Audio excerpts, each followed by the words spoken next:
Every year, the elves work overtime, but when they can't keep up, they call on toymaker Bob Whitmore. Now let's spend some time in Bob Whitmore's toy shop.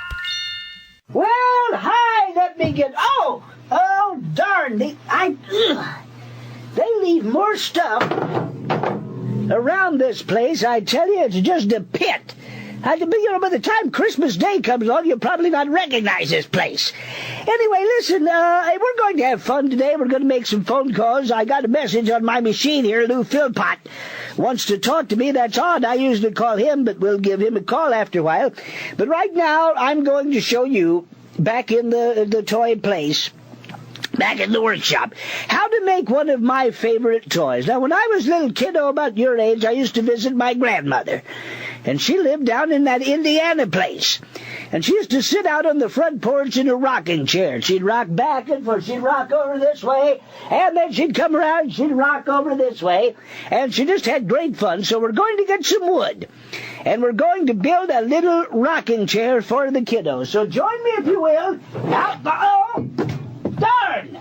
Join me out in the workshop, and we'll get that underway in just a minute. Electric tools such as saws and drills are for big folks, moms and dads, and master toy makers like Bob Whitmore. Remember, play it safe, and let adults handle all big tools. Well, hi, kiddos. Just a few days left now till we get down to that fantastic Christmas Eve. And as I mentioned, rocking chairs have always been kind of a part of the family.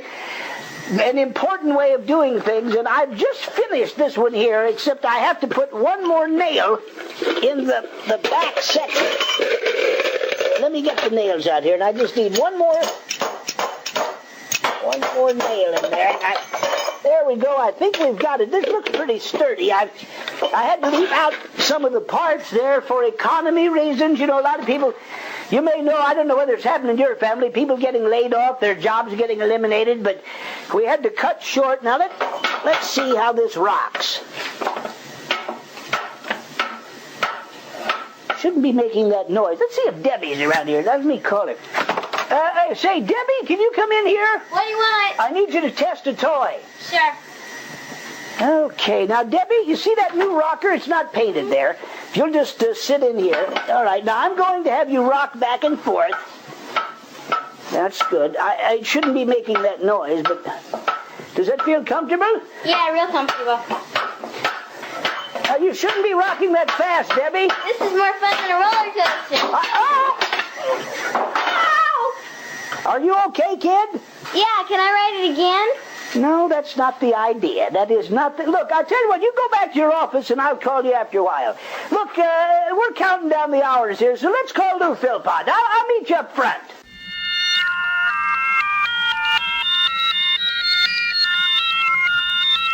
I tell you what, let's ring up old Lou Philpott.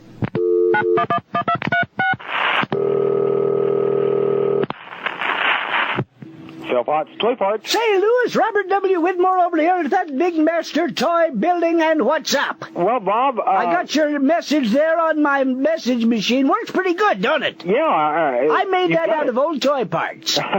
Well, that's pretty ingenious. Listen, I usually call you every day, but to order things, to check on things, since you're such a full pot of knowledge, as it were. What do you need there? Well, You need toys, little rocking chairs, something for the grandkids? I'm not very good at these kind of calls, Bob. How about a little G.I. Joe, a couple of Monopoly sets, party favors? You need something exciting, Bob, something that... Yes. Bob. Yes. The reason I called was... Yes, Lou. all these things that we sent, all these toy parts we sent you here with Yes, I've made some of the ding-dangest toys in the world. I made little dolls that goes... Bob. Yes. We haven't received any payment on any of these invoices yet. And, you know, with Christmas coming up, I've got some gifts to buy of my own, and I need some money there, Bob. Bob? I can't hear you. Could you bang on your phone a little bit? I thought you said you needed money. Hang on here, Bob. Sure you don't need a pot of honey or something there for the party? Is that better, Bob? I can't hear you. Is that better? Lou, hang up. I'll call you back. Okay, have a happy holiday, Bob. Things run in bunches. Remember yesterday, who was that clown who wanted a cow? Some guy had first last name the same. Here's a guy, Mark Lang, says he wants a dog. Well, they could start a whole farm. Then they could probably start a warehouse down at the post office. Let's give them a call.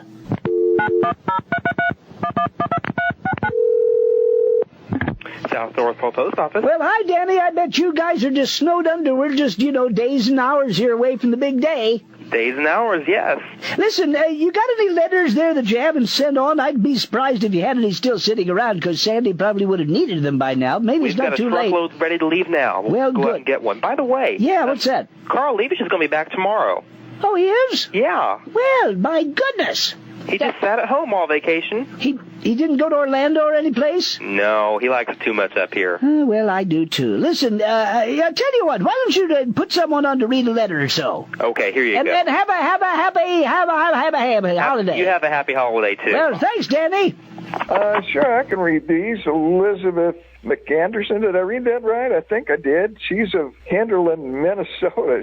She'd like to have a set of Cajun cookbook so she can use up a lot of frozen kale she has. Yummy. This letter next up is only signed Papa, and there's no return postmark. I hope old Santa knows who Papa is. Anyway, Papa says he wants a year's supply of multivitamins.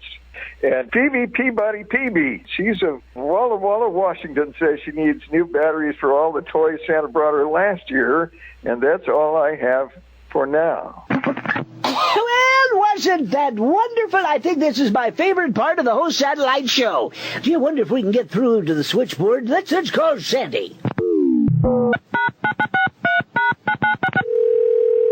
Hi, Santa Claus's residence. Well, what a pleasure it is when you answer the phone. I wish you could be there all the time. Bob, I wish I had a friendly voice on the other side all the time. You can't imagine how crabby some people can be. No, and calling crabby people called Santa? Yes, you wouldn't believe it. Well, that doesn't sound right. That is not doesn't at fair. all. You'd think they'd have it together. Well, speaking of getting it together, Yes. I don't mean to be parochial here, but could you... I have not once...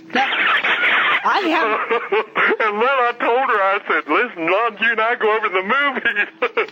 Hello? Hi, Bob. Were we just cut off, or was I mistaken? I think I heard Phil Wilfner there again. Oh, he's over in the Quonset hut. I'm sorry, I'm just about to lose my couth. Listen... Oh, don't do that. Could you put Santa... They're so rare in this time of year. I know. Could you put Santa on, please, just once? Right away, Bob. Thanks. Now, maybe this time we can get through... Oh, no, it's that darn